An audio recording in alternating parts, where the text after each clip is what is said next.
Hello বন্ধুরা, তোমরা সবাই কেমন আছো এই গরমে? আমাদেরও তোমাদের মতনই অবস্থা। 45 ডিগ্রি গরমে কেউ কি ভালো থাকতে পারে? তাও থাকতে হচ্ছে। কী করা যাবে?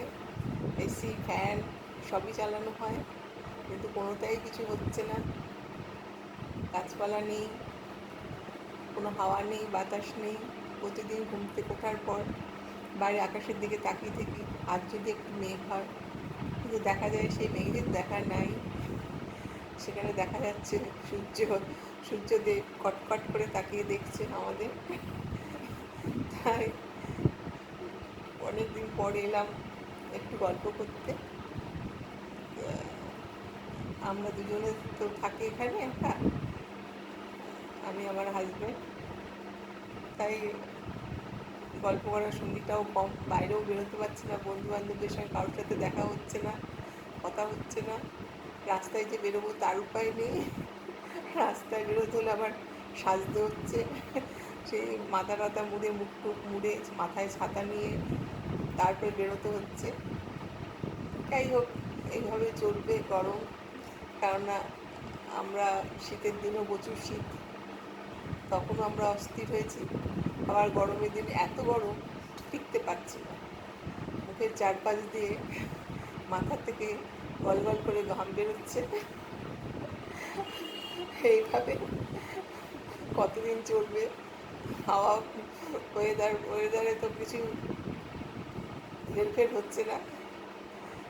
যাই হোক, এইভাবে থাকি, দেখা যায় কবে বৃষ্টি আসে। আর এখন তো আমাদের কাজের লোকেরাও এসে কাজকর্ম সেরে দিয়ে গেছে, সুতরাং কোনো কাজকর্ম নেই। তা বলো, তোমরা কেমন আছো? কী করছো গরমে? কীভাবে দিন কাটছে? কমেন্ট করে জানাও।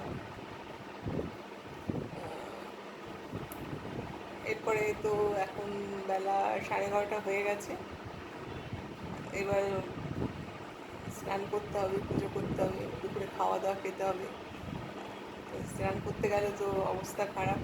সেই ট্যাঙ্কের জলে এত গরম হয়ে থাকছে, গায়ে দেওয়া ধরে না।